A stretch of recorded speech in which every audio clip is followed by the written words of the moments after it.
नमस्कार दोस्तों, मैं डॉक्टर मनोज माकाणी आपके साथ। आज हम थोड़ी बात करेंगे इंसेक्ट बाइट के ऊपर, क्योंकि अभी लॉकडाउन चल रहा है। मैं गांव में हूं और आप सब समझ सकते हैं कि गांव में इस तरह के पेशेंट ज़्यादा होते हैं। क्या होम्योपैथी तुरंत इफेक्ट करती है? क्या जब इंसेक्ट बाइट मतलब क्या कि बिच्छू है, कुछ जंतु है, मधुमक्खी है, ऐसे जो जीव हैं वो जब बाइट करते हैं उसे इंसेक्ट बाइट कहते हैं। तो ये सब काटते हैं, उसके बाद जो कंडीशंस होती हैं, तो क्या होम्योपैथी इनमें इफेक्टिव है? क्या होम्योपैथी तुरंत इफेक्ट देता है? क्या हमें इसमें होम्योपैथी यूज़ करनी चाहिए? क्या हम होम्योपैथी यूज़ कर सकते हैं? क्यों? होम्योपैथी में तो 1 2 3 4 घंटे का केस लेना होता है। 4 घंटे तक क्या पेशेंट को वो दिक्कत रहेगी? तो क्या इसके बाद दवाई देंगे, या हम तुरंत पेशेंट की कंडीशन देख के दवाई दे सकते हैं? तो इस बहुत सारे ऐसे क्वेश्चन जिसका क्यों और क्या का जवाब आज के हमारे इस लेक्चर में। Easy homeopathy in insect bite. जी हाँ, हम बिलीव करते हैं इजी होम्योपैथी में। होम्योपैथी का सिद्धांत है इंडिविजुअलाइजेशन, मतलब कि मुझे इंसेक्ट बाइट हुआ है और आपको इंसेक्ट बाइट हुआ है और रतन काका को इंसेक्ट बाइट हुआ है। तीनों को एक ही हनी बी ने काटा, लेकिन तीनों को जो सिम्टम्स आएंगे वो अलग अलग आएंगे, और उन्हीं तीनों अलग अलग सिम्टम्स के ऊपर हम अलग अलग दवाई सिलेक्ट कर सकते हैं। जरूरी नहीं है कि ईच एंड एवरी केस में 2 3 4 घंटे लगाए जाए। ठीक है, तो देखते हैं क्या हुआ। चलिए हमारी जर्नी स्टार्ट। हाँ, इससे पहले कि हम हमारा ये वीडियो स्टार्ट करें, ये वीडियो सिर्फ एजुकेशनल पर्पज़ के लिए बनाया हुआ है और होम्योपैथी की अवेयरनेस के लिए है। जी हाँ, इसमें से कोई भी दवाई आप अपने डॉक्टर को बिना कंसल्ट किए मत लीजिए, ये हमारी नम्र विनती है आपके साथ। और आपको अगर ऐसे ही वीडियो की और आवश्यकता है, आप होम्योपैथी सीखना चाहते हैं, आप देखना चाहते हैं कि होम्योपैथी कितनी इफ़ेक्टिव है, तो प्लीज़ हमारा ये चैनल सब्सक्राइब करें और शेयर करें। और हाँ, बेल आइकन दबाना मत भूलिएगा। तो ये है केस। पेशेंट मेरे पास आया, उसको पूरी बॉडी पे खुजान आ रही थी।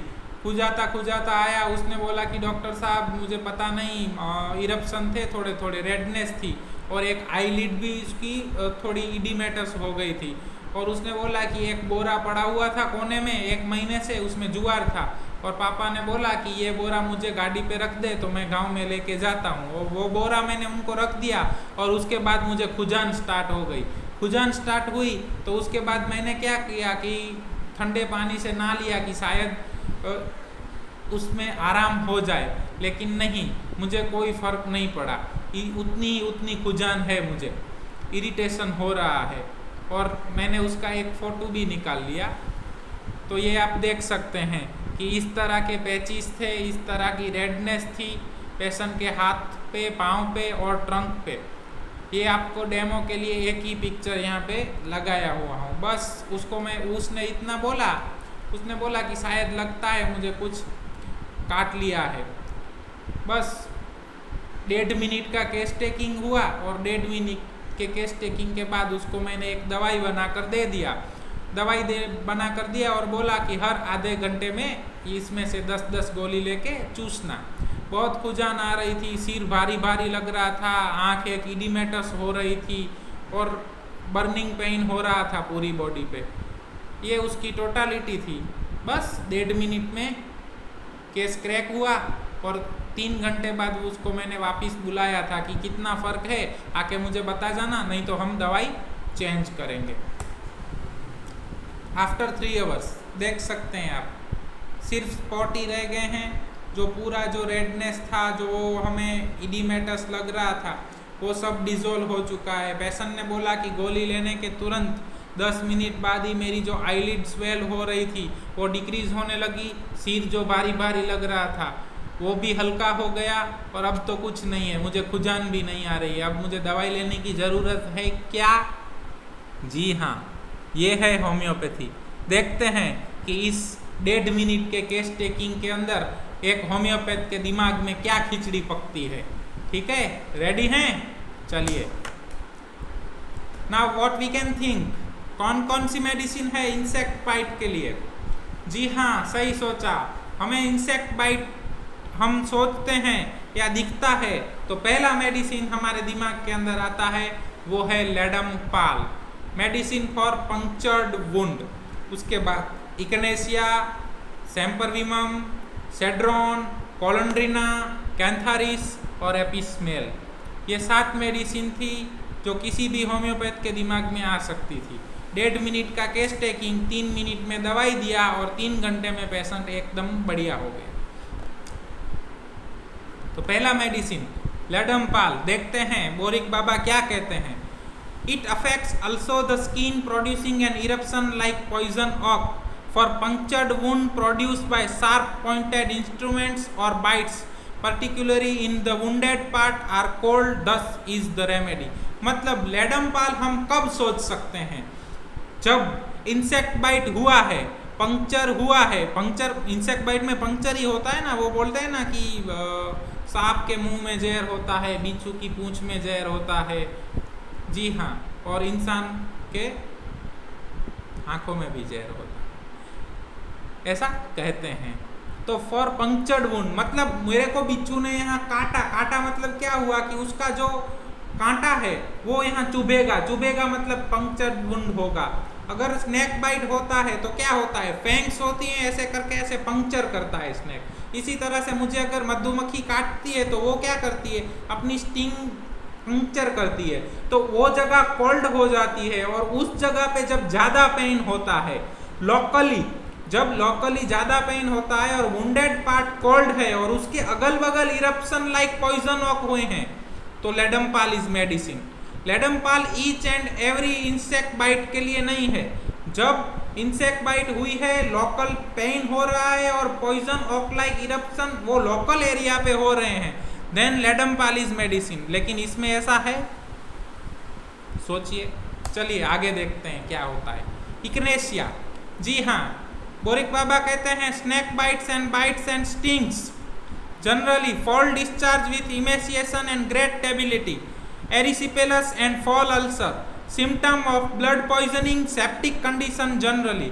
मतलब कि इंसेक्ट बाइट, स्नेक बाइट कुछ भी हुआ है, उसके बाद क्या होता है, वहाँ पे अल्सर फॉर्म हो गया है लोकल गैंग्रीन होके, और उसके बाद उसका जो पॉइजन है वो पूरे ब्लड में फैला है, यानी कि सेप्टिसेमिया लाइक कंडीशन है। उस टाइम पे हम इकनेसिया सोच सकते हैं। और उसका डिस्चार्ज कैसा है, फॉल। अल्सर में से भी कैसी स्मेल आती है, फॉल।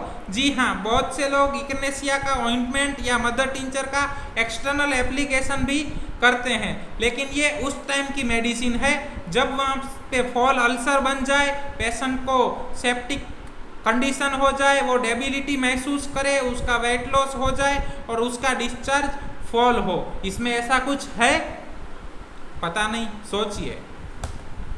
आगे का मेडिसिन है sempervivum, locally for bites of insect, sting of bees and poisoned wound, erysipelas affection, flush the surface and stinging pain. उस जगह पे स्टिंगिंग पेन हो रहा है और लोकली जिस जगह पे बाइट हुआ है उस जगह पे अफेक्ट हुआ है, तो हमारी मेडिसिन है सैम्परविमम। जी हाँ, रेयर मेडिसिन है, बहुत सारे लोगों ने पढ़ी भी होगी, लेकिन किस तरह से इसका उपयोग करना है वो हम आज देख रहे हैं। और वो जो सरफेस है वो फ्लश्ड होती है, ठीक है। ये थी सैम्परविमम।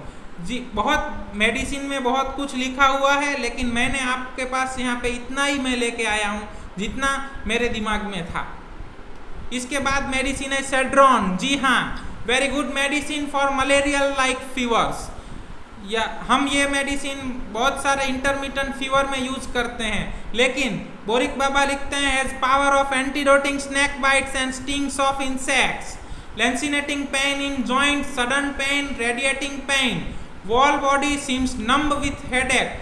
मतलब कि इंसेक्ट बाइट हुआ और क्या हुआ, पूरी बॉडी पेन कर रही है, पूरी बॉडी में पेन रेडिएट कर रहा है, सडन पेन का ऑनसेट हुआ और पूरा बॉडी दुख रहा है, उसके साथ पेन, उसको हेडेक भी हो रहा है, सिर दर्द भी हो रहा है, पूरा बॉडी दर्द कर रहा है, स्पेशली जॉइंट्स दर्द कर रहे हैं। मतलब कि जो इसका पॉइजन है, जो इंसेक्ट का, उसका इफेक्ट पूरी बॉडी पे हो रहा है, खास करके मस्कुलोस्केलेटल सिस्टम पे, तब हम सेड्रॉन का उपयोग कर सकते हैं।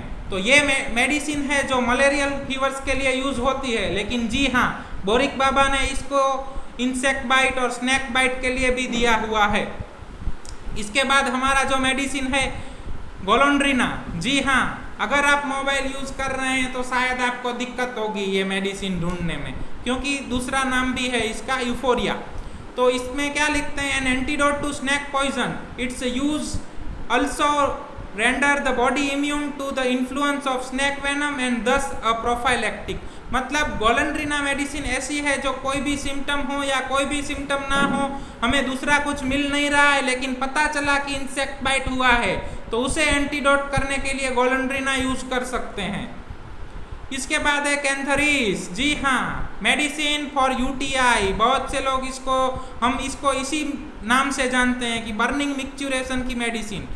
लेकिन क्या कहते हैं इसके लिए बोरिक बाबा, eruption with mealy scales, vesicular eruption with burning and itching. जी हाँ, वेसिकुलर इरप्शन मतलब ऐसे इरप्शन की जिसके अंदर पानी भरा हुआ है, relieve by cold application, erysipelas, vesicular type with great restlessness, dermatitis venenata with blood formation. मतलब क्या, इसके इरप्शन होते हैं और उसमें से बर्निंग टाइप ऑफ डिस्चार्ज होता है। हमने क्या देखा फोटो में कि बर्निंग टाइप ऑफ डिस्चार्ज है, क्या हमने देखा कि इरप्शन वेसिकुलर है?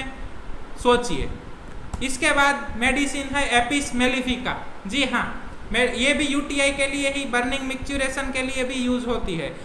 क्या कहते हैं बोरिक साहब इसके बारे में, swelling after bites, sore, sensitive stinging, intolerance of heat and touch, oedema, red rosy hue, stinging pain and soreness, erysipelas with sensitive and swelling, carbuncles, sudden puffing of whole body.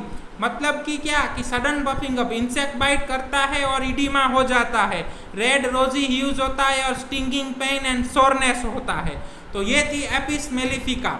हमारा case कैसा था? जी हाँ, बिल्कुल ऐसा। मैंने इसको prescribe किया था Apis mellifica 200, half hourly 10 globules, और आपने देखा कि क्या था रिजल्ट। 3 घंटे के अंदर पूरा का पूरा हम कह सकते हैं बहुत अच्छा रिकवरी मिल रहा था। तो जरूरी नहीं है कि होम्योपैथी में हर बार घंटा, 2 घंटा, 3 घंटा लगाना। जी हाँ, इजी होम्योपैथी भी हो सकती है। अगर आपको ये वीडियो अच्छा लगा तो प्लीज़ सब्सक्राइब करें हमारा चैनल, और हाँ, शेयर करना ना भूलें। Thank you.